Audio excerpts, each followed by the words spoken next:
বাংলাদেশের 60 কোটি 20 লক্ষ মানুষের জন্য ভয়ঙ্কর দুঃসংবাদ।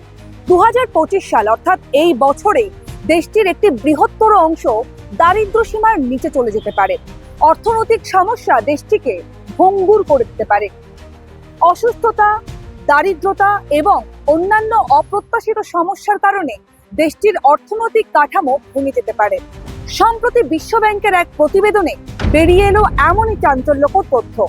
হঠাৎ কেন এমন আশঙ্কা করা হচ্ছে? বিশেষজ্ঞরা জানাচ্ছেন তিনটি কারণ। প্রথম কারণ, অর্থনৈতিক সমস্যা। এই মুহূর্তে বাংলাদেশে জিনিসপত্রের দাম অনেকটাই বেড়েছে, যা সাধারণ মানুষের ধরাছোঁয়ার নাগালে। অন্যদিকে বিনিয়োগ এবং উৎপাদন। সরকার পতনের পর থেকেই দেশটিতে বিনিয়োগ কমেছে, বাইরের দেশ থেকে ফান্ড আসা বন্ধ হয়েছে। এই দিক থেকে দেশটিতে বিনিয়োগ এবং উৎপাদনের ভারসাম্য নষ্ট হয়েছে।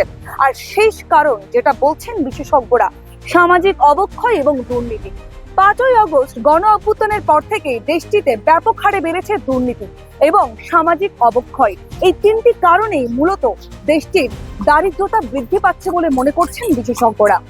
বিশ্ব ব্যাংকের প্রতিবেদন অনুসারে 2010 সাল থেকে 2022 সাল পর্যন্ত বাংলাদেশের 90 লক্ষ মানুষ দারিদ্র সীমা থেকে বেরিয়ে এসেছিল, কিন্তু বর্তমানে সরকার পতনের পর থেকে দেশটিতে আবারও দারিদ্র সীমার নিচে যেতে চলেছে একটি বৃহত্তর অংশ। এখন দেখার অপেক্ষা আবার কবে পুনরায় নিজেদের অবস্থান ধরতে পারে বাংলাদেশ।